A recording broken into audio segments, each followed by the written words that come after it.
and the Postal and Telecommunications Acts to ensure the country's approach to AI is both agile and secure.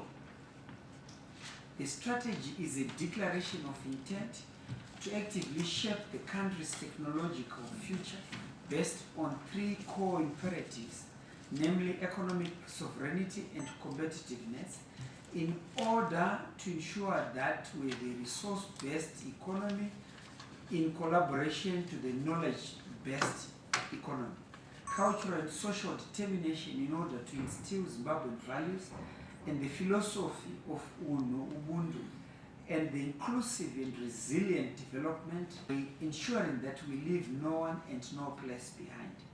The Zimbabwe National Artificial Intelligence Strategy will be anchored by 6 pillars, namely artificial intelligence, talent and capacity development, the national artificial intelligence infrastructure and computational sovereignty, artificial intelligence adoption and service transformation, governance, ethics and regulatory framework, research, development and innovation, and the strategic international collaboration and diplomacy. In order to accelerate the implementation of the strategy, 5 flagship initiatives have been proposed as follows. The Zimbabwe Artificial Grant Challenge, which is a national competition to spur innovation and offer solutions to pressing national challenges utilizing artificial intelligence. The National Artificial Intelligence and Data Platform, which is the project Pangolin Haka Inkaka, a centralized platform to provide access to data and computational resources for researchers and innovators. The Nzwisiso National Literacy Campaign to educate citizens about the benefits and risks of artificial intelligence, and the National Artificial Intelligence Regulatory Sandbox, the Innovation Crucible Umthombo Wolwazi, a safe space for startups and researchers to test new artificial intelligence focused startups and research projects. In addition, the National Digital Regulatory Committee under the Postal and Telecommunications Regulatory Authority of Zimbabwe, POTRAZ, and the Artificial Intelligence Strategy Implementation Office within the Ministry of Information, Communication, Technology, Postal and Courier Services will be established to ensure effective implementation of the strategy. Cabinet considered and approved the Intergovernmental Memorandum of Understanding on cooperation regarding the development of the Inga 3 transmission lines project. The project is for the development and implementation of the Inga 3 transmission lines project and the promotion of the reinforcement of the existing interconnectors between the Democratic Republic of Congo, South Africa, and the partner countries in order to facilitate energy trading in terms of power generated from the Inga 3 hydropower project. Being one of the transit countries, Zimbabwe is a crucial and strategic partner to the success of the Inga 3 transmission project. The project has the capacity to generate more than 40,000 megawatts of hydropower from the Congo River and necessitates the need to establish a transmission scheme traversing through Zambia, Zimbabwe and Botswana to deliver power to South Africa, whilst the transit countries will have the opportunity to draw power from the same scheme. The MOU will provide the necessary framework for cooperation between the parties to facilitate the development and implementation of the project. The project is for the development and implementation of the Inga 3 transmission lines project and the promotion of the reinforcement of the existing interconnectors between the Democratic Republic of Congo, South Africa and partner countries in order to facilitate energy trading in terms of the power generated from the Inga 3 hydropower project. Being one of the transit countries, Zimbabwe is a crucial and strategic partner which will ensure that the success of the Inga 3 transmission project becomes a success. Cabinet considered and noted the report on His Excellency the President Dr. Idi Mnangagwa's attendance at the 24th COMESA Summit in Nairobi, Kenya on the 8th, from the 8th to the 9th of October 2025.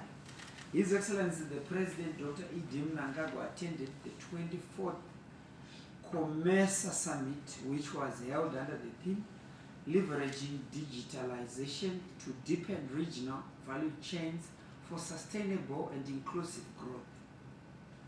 His Excellency the President was elected incoming Chair or Vice Chairman of COMESA. Zimbabwe will host the 25th COMESA Summit in 2026 and thereafter assume chairmanship. Zimbabwe's election as Vice Chair of COMESA enhances its influence in steering the regional integration agenda. The country stands to benefit from access to digitalized trade systems and market linkages, infrastructure and clean energy financing through COMESA programs, expanded small and medium enterprises, women and youth financing via COMESA financial institutions, agriculture value chain support, especially in horticulture, and enhanced regional mobility and investment climate through the business visa and SAATM initiatives. Cabinet also received and noted the report on the visit to Osaka, Japan for the 2025 Expo function by the Honorable Vice President, retired Colonel KCD Mohadi, from the 30th of September to the 9th of October 2025. The trip followed His Excellency the President Dr. Idi Mnangagwa's visit to the World Expo 2025 in July 2025 for the Zimbabwe Day. The World Expo 2025 Osaka Theme Week on the Sustainable Development Goals took place under the theme Beyond Future Society for Life. Key highlights of the visit by the Honorable Vice President included the following: the visit to one of the world's leading manufacturing technology trade shows, the Manufacturing World Osaka. The Expo features 10 specialized shows in areas such as mechanical components and minerals development, design, engineering and manufacturing solutions, factory facilities and equipment, manufacturing, cybersecurity and smart maintenance, among others. The Honorable Vice President had the opportunity to interface with Japan's deployment of frontier technologies such as cashless public service operations, biometric access and payment systems, and assessed their applicability to Zimbabwean public sector. The Honorable Vice President also visited an International Institute of Future Medicine which focuses on advanced medical technologies, and Osaka Metropolitan University Hospital, which features cutting-edge technology that exemplifies the current and future directions in terms of medicine. In addition, he visited Zimbabwe's pavilion and witnessed the impressive virtual reality exhibition showcasing Zimbabwe's heritage and handmade crafts of Zimbabwe's women and youth.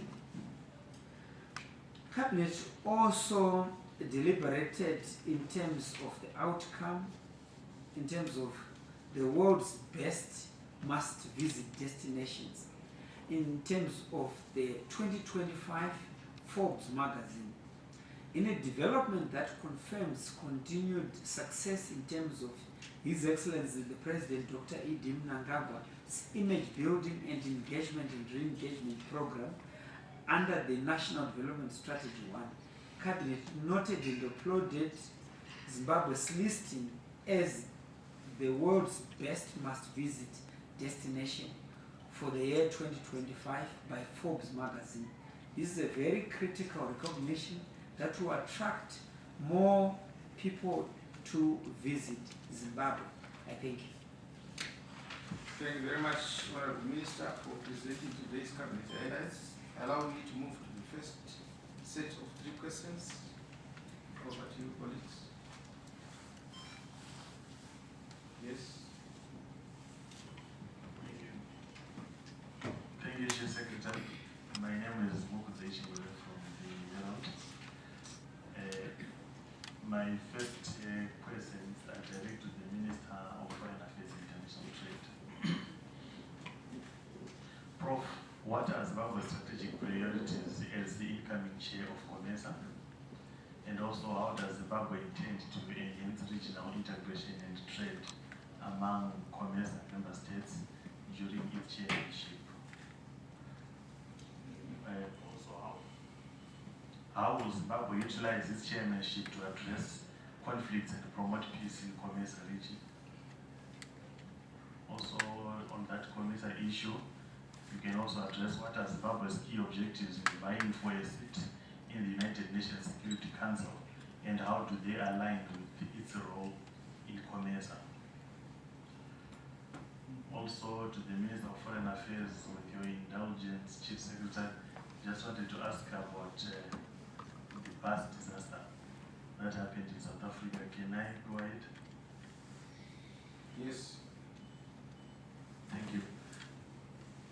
Honorable Minister, can you elaborate on the plans for the state funeral offered by President Mnangagwa?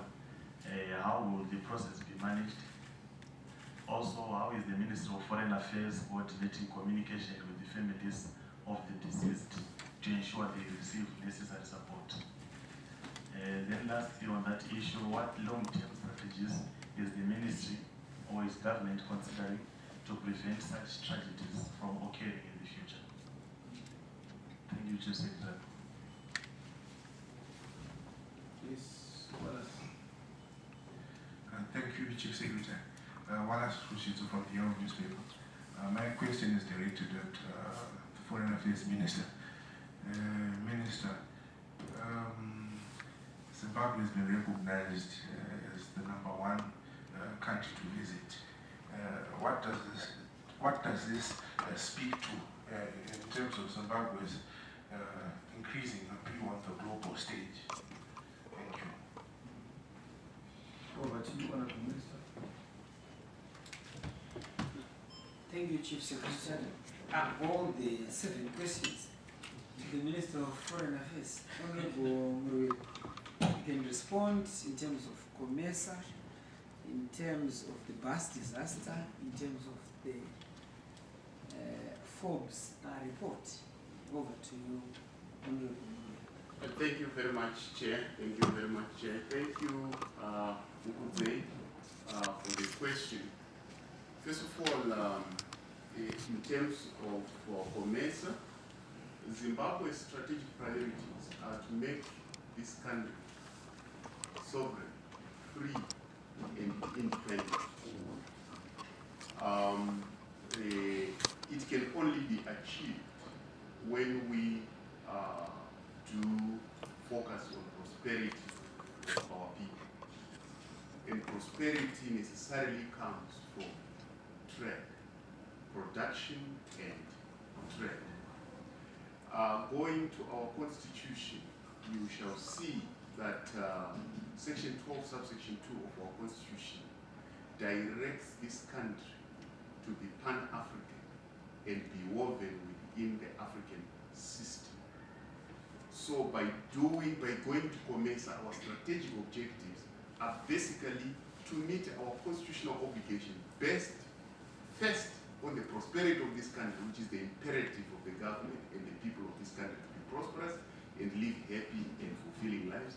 Number 2, we do that through integrating into Africa, because we have the neighborhood first principle, which means first of all, we must be African before anything else.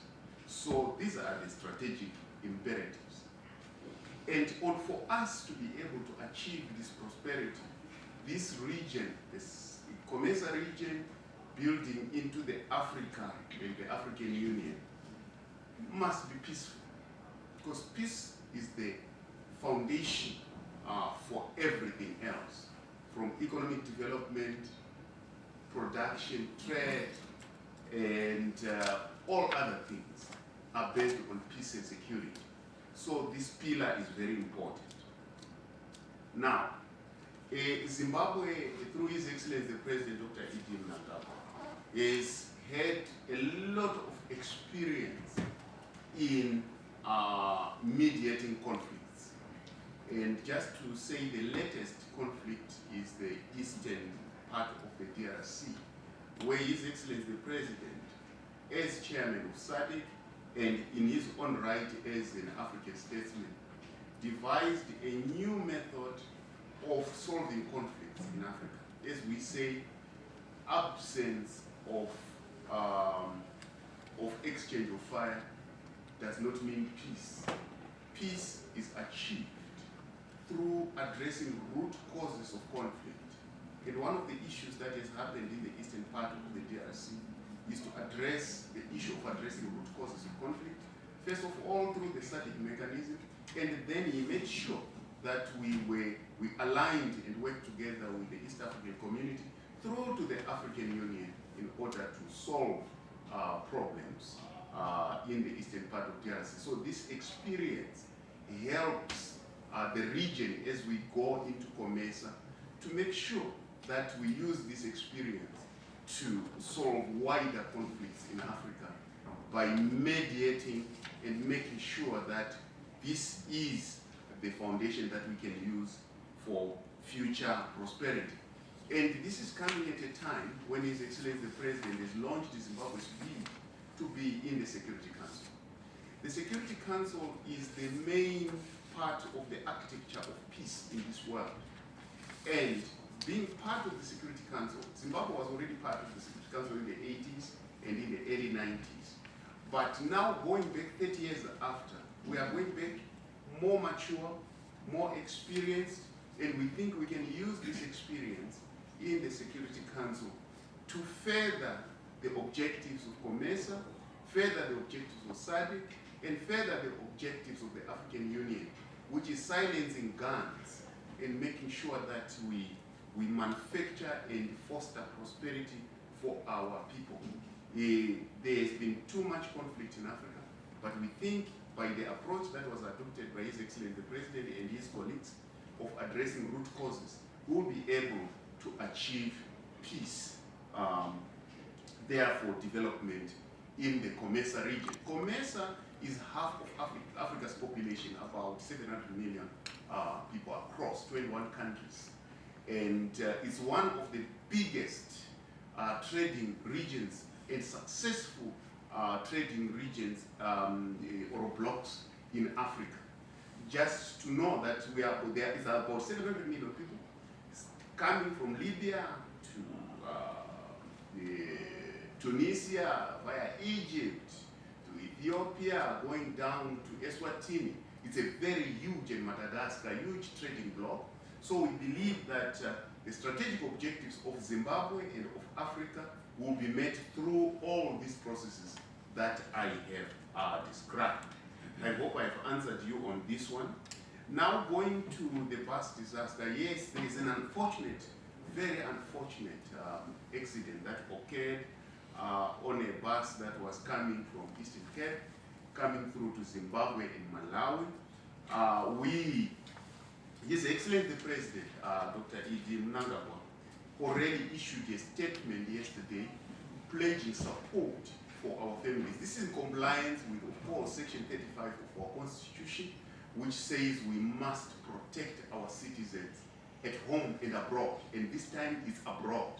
So His Excellency already did his constitutional obligation to promise what is to happen. And I want to tell you what happened on the ground. We received a call from the Honorable Lamola in the morning, who is the Foreign Minister of South Africa. I received the call on my phone to tell me, as the Minister of Foreign Affairs, what had happened. And they had already released the Minister of Transport to go and visit that site to together with our staff at the embassy.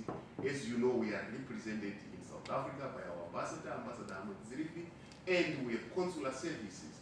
The work of consular services in the external environment is to look after Zimbabweans. That's our job. The job of the Minister of Foreign Affairs is to look after Zimbabweans who are living outside the country to the best of our ability as we are mandated to do.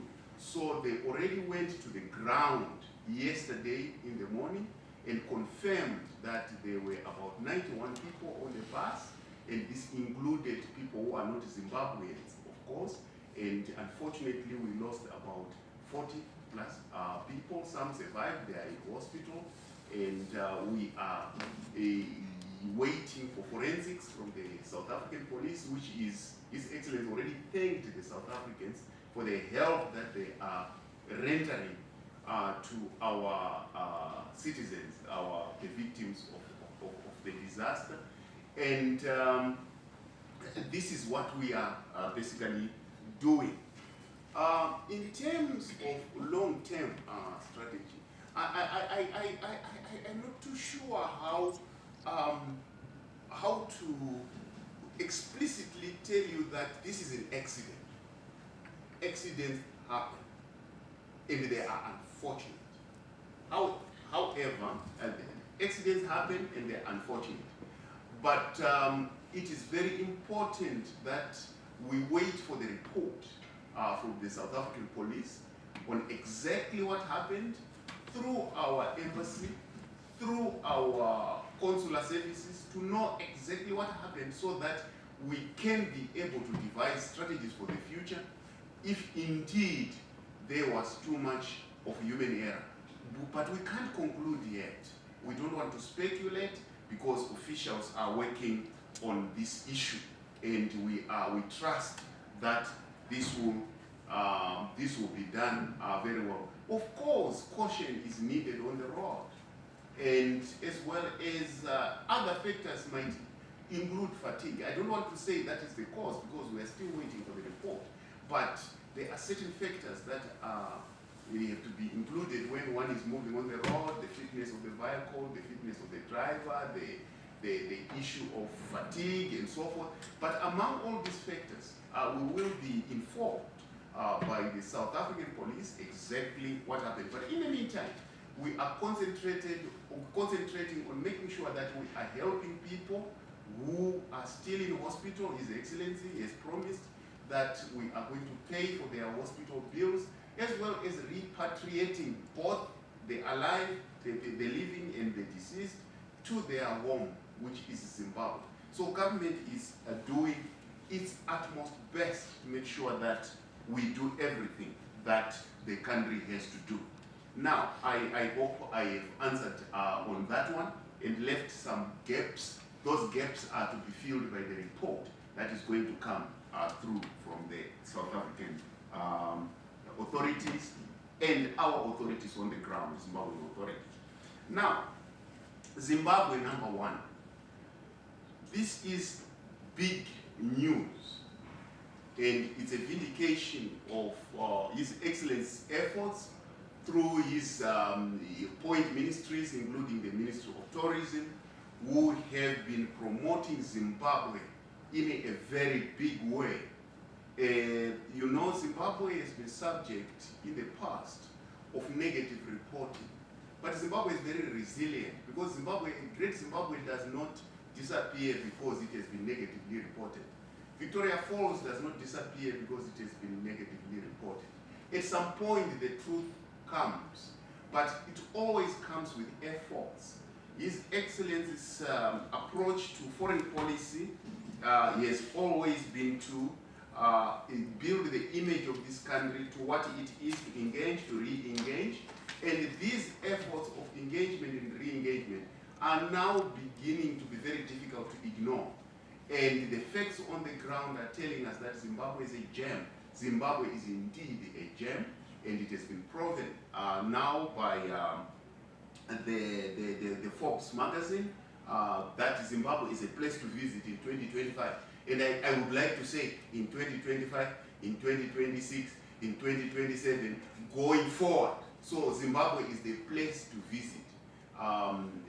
This is a testament of the work that has been done by His Excellency through his ministries, Minister of Tourism, Minister of Foreign Affairs, and all other government agencies that are responsible for making sure that the image of this country is built and it is maintained, including this ministry that we are using right now, which is the Ministry of Information, to make sure that the story of Zimbabwe is broadcast and the world knows exactly what is happening. So Zimbabwe is a gem indeed, and we want to pay congratulations to His Excellency the President for having done so well, led his team so well, that we are at where we are, and we are expecting a better and better and better and better future towards the Vision 2030, towards the Africa we want in 2063. So thank you very much.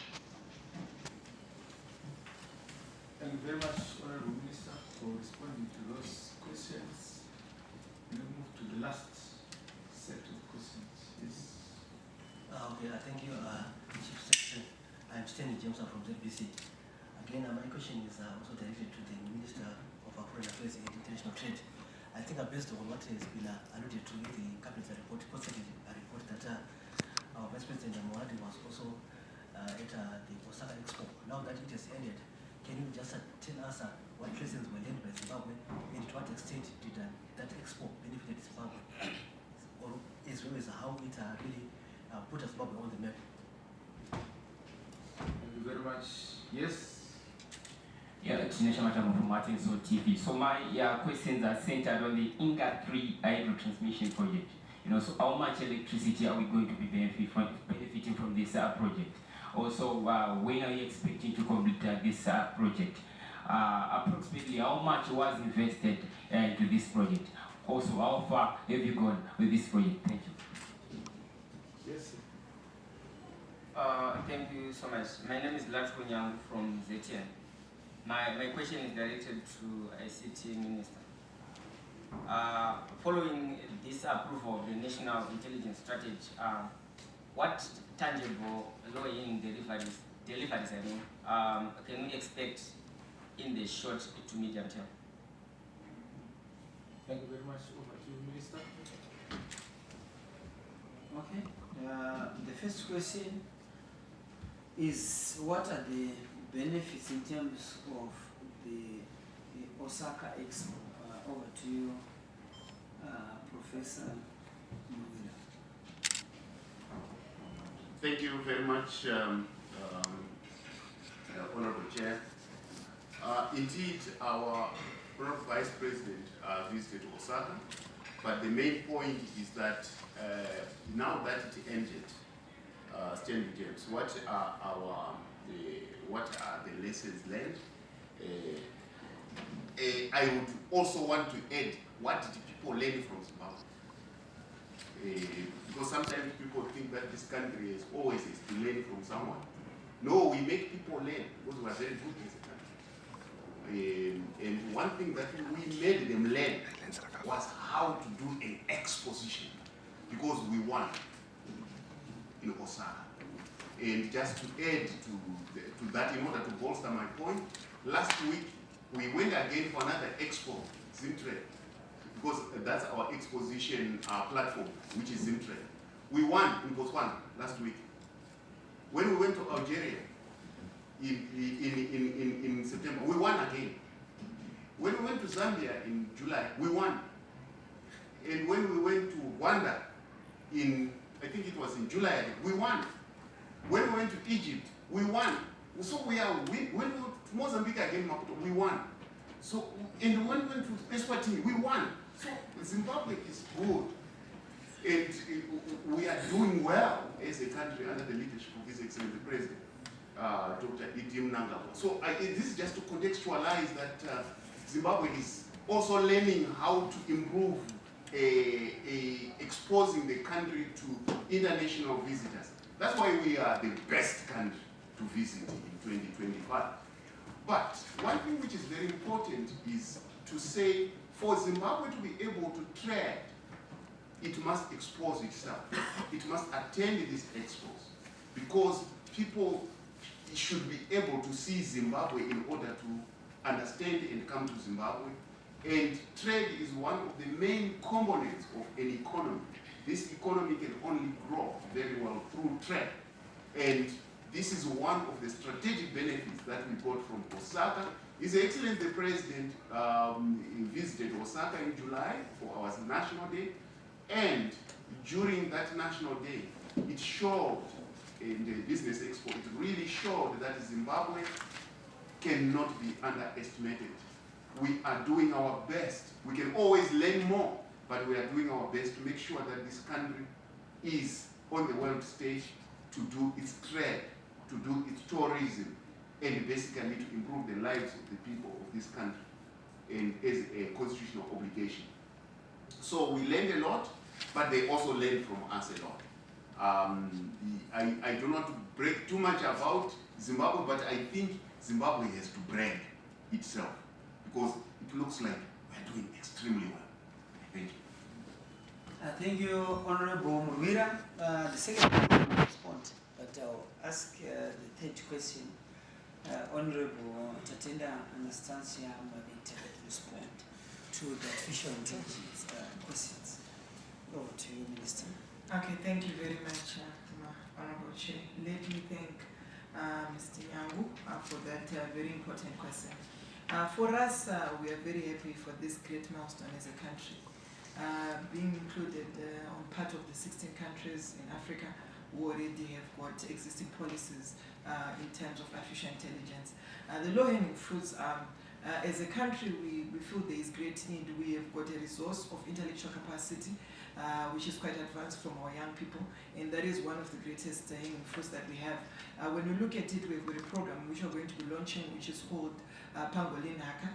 And on this program, what we want to do is we're going to be creating a centralized platform where young people can then be able to access data and resources to do with how they can invest more in terms of artificial intelligence. So they were going to see them coming up with computational resources. We're going to see them even coming up with even access to a lot of licenses, which are becoming very difficult for young people to access. So therefore, they were going to see young people becoming innovators, investing more, coming up with AI-centered startups. Secondly, we're also looking at the issue of infrastructure. There's a great opportunity for us there to enhance our digital infrastructure as a country.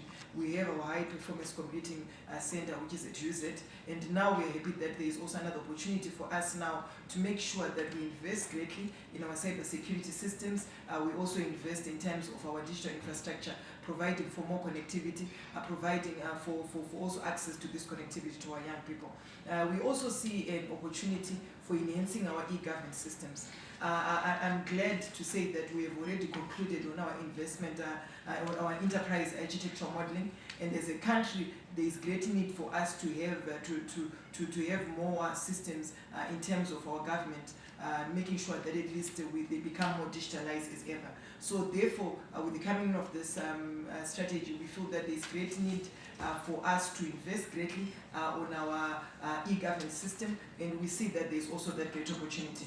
And again, another opportunity which is also there with this AI strategy is a program which we are calling Digital Muri, where we are saying that we want the whole family to be digitalized. We want to deploy more digital skills training across the country. We have got the 1.5 million coding program, and we also have got the cyber security digital skills program. All these programs are meant to make sure that we equip our young people with the requisite skills for the future.